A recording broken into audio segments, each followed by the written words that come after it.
तो मेरे साथ ये दो मेहमान हैं और आज के कार्यक्रम में दो राउंड होंगे, राउंड 1 और राउंड 2। राउंड 1 में भ्रम की सियासत पर टक्कर होगी और राउंड 2 में उत्तर प्रदेश की राजनीति पर हम बात करेंगे और कश्मीर पर भी हम बात करेंगे। मैं इंट्रोड्यूस करता हूं मेरे साथ कौन कौन इस समय जुड़ रहा है। मेरे साथ दो मेहमान हैं। एक तरफ है पूर्व केंद्रीय मंत्री, कांग्रेस पार्टी के दिग्गज नेता और सुप्रीम कोर्ट के जाने माने वकील सलमान खुर्शीद साहब, और दूसरी तरफ है भारतीय जनता पार्टी के नेता, प्रवक्ता और मणिपुर के प्रभारी डॉक्टर संबित पात्रा। आप दोनों का अभिनंदन है। शुरू करते हैं राउंड 1 से, जो है भ्रम की सियासत। संबित पात्रा, आपकी पार्टी, क्योंकि शुरू के 60 सेकंड आपके, फिर 60 सेकंड सलमान खुर्शीद साहब के रहेंगे। सवाल मेरा सीधा आपसे यह है, आप लोग बार बार आरोप लगाते हैं कि भ्रम की राजनीति कांग्रेस फैलाती है, लेकिन कांग्रेस पलटवार करती है कि इवेंट मैनेजमेंट जो है वो बीजेपी बहुत अच्छे से कर लेती है। भ्रम तो सबसे बड़ा वो है जिन्होंने 2014 से भ्रमजाल फैला रखा है। जवाब डॉक्टर पात्रा। पहले तो सलमान खुर्शीद साहब को नमस्कार। और मैं ये कहना चाहूंगा कि देखिए, जहां तक भ्रम का विषय है, जिस प्रकार से वैक्सीन को लेकर कांग्रेस पार्टी ने हाल फिलहाल में भ्रम फैलाया है, मैं तो उसे पाप कहता हूं, महापाप कहता हूं। कोवैक्सीन को लेकर जिस प्रकार के शब्दों का प्रयोग किया गया, कहा गया कि कोवैक्सीन हिंदुस्तानियों को लगाना, क्या हिंदुस्तानी गिनी पिग है? जिस प्रकार का बयान कांग्रेस के एक बड़े नेता ने दिया, एक प्रेस कॉन्फ्रेंस भी हुआ कि गाय का सीरम कोवैक्सीन में मिला हुआ है। मुझे लगता है ये जो वैक्सीन हेजिटेंसी का भ्रमजाल फैलाने का काम कांग्रेस पार्टी ने किया है, इससे खराब कुछ नहीं हो सकता है। कई बार मैंने ये सवाल पूछा है, बीजेपी ने सवाल पूछा है कि आप वैक्सीन हेजिटेंसी तो फैला रहे हैं, क्या राहुल गांधी और गांधी परिवार वैक्सीनेटेड है? इस विषय में जवाब देने में मुझे लगता है कोई कोताही नहीं होना चाहिए। और चूंकि एक कांग्रेस के बहुत बड़े नेता हमारे साथ हैं, अनुभव में भी मेरे से बड़े हैं, आयु में भी मेरे से बड़े हैं, मैं सम्मान करता हूं उनका।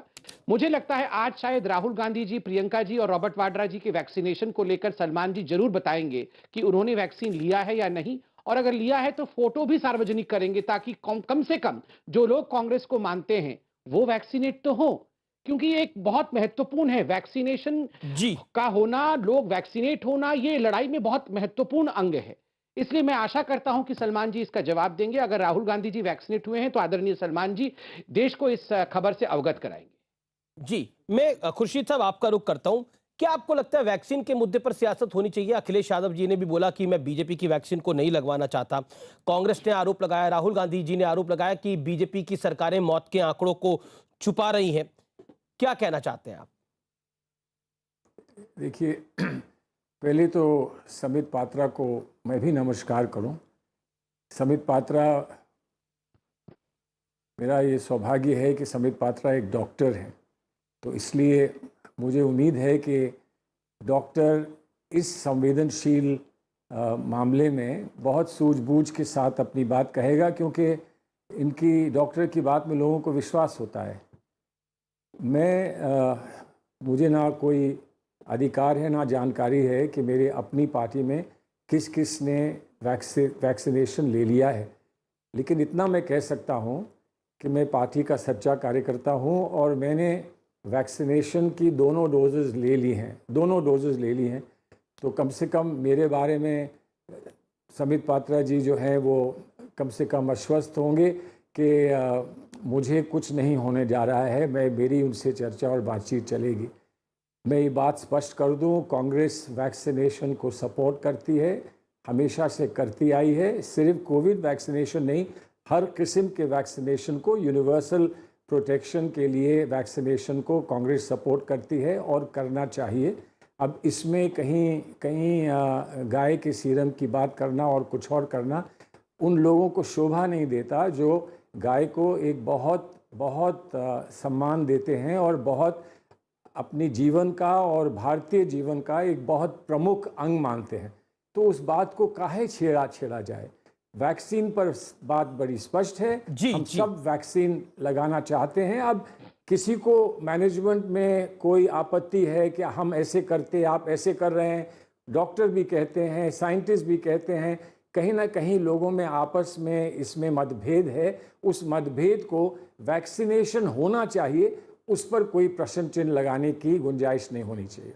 जी, संबित पात्रा वो कह रहे हैं कि वैक्सीनेशन को लेकर किसी को आपत्ति नहीं होनी चाहिए। लेकिन सलमान खुर्शीद साहब, ये कांग्रेस के एक नेता ने ही कहा था कि उसमें गाय का सिरम है, हालांकि उसने बाद में अपना ट्वीट को डिलीट कर दिया। इस पर जरूर आप आगे क्लैरिफिकेशन दीजिएगा संबित पात्रा। लेकिन ये भी बात है कि जिस दिन 21 जून था उस दिन तो आंकड़े बहुत अच्छे आए वैक्सीनेशन के, लेकिन उसके बाद गिरावट है। उस पर आप क्या कहना चाहते हैं?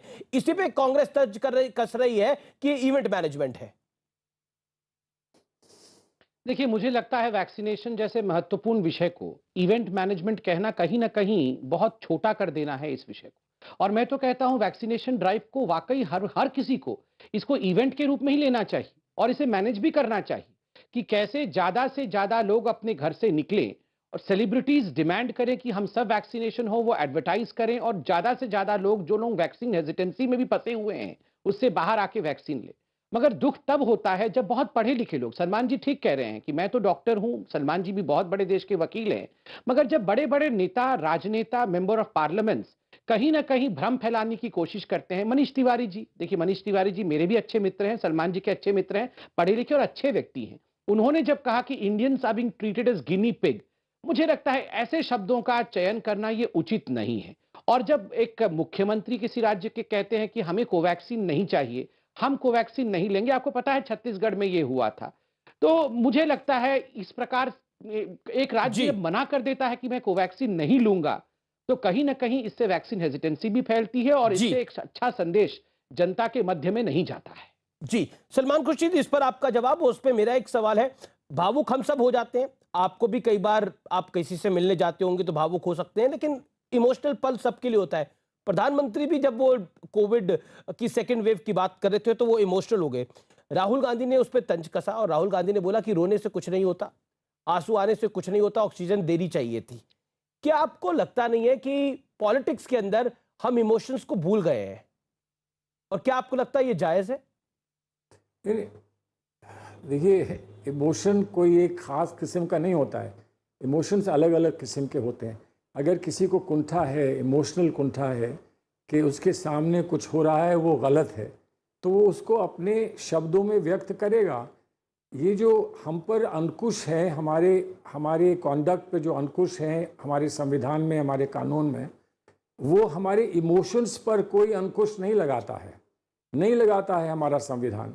तो अगर हमारे इमोशंस को हम कंट्रोल कर सकते हैं और कर सकते हैं तो कैसे कर सकते हैं, इस पर यकीनन चर्चा हो सकती है, कौन मना करता है। लेकिन इसको ये नहीं कहा जा सकता कि ये अवैध है, क्योंकि इमोशंस एक चीज ऐसी है जिस पर वैध और अवैध कहना बड़ा बिल्कुल जायज बात आपकी, लेकिन राहुल, लेकिन बिल्कुल जायज बात आपकी सलमान जी, सब्जेक्टिव चीज है, लेकिन बिल्कुल जायज बात है कि राहुल गांधी ने तो तंज कसा प्रधानमंत्री को लेकर जब वो इमोशनल हुए। पॉइंट ये है, माफ करें, ये संजीदा, ये एक गंभीर विषय है, तो मैं इसमें ऐसे विवाद में नहीं जाना चाहता हूं जिससे कि इसकी जो संवेदनशीलता है वो धूमिल हो। तंज अगर कसा तो हम ये ना भूलें कि एक तंज के 85 तंज प्रधानमंत्री भी कसते हैं। लेकिन अब ये सियासत है, राजनीति में जो लोग हैं वो अपनी सोच समझ से कब क्या कहना चाहिए वो कहते हैं, करते हैं। कभी हम उसको स्वीकार करते हैं, कभी उसको हम नकार देते हैं, लेकिन इस पर चर्चा करके उसको और उलझा देना, मैं नहीं समझता हूं कि उसमें कोई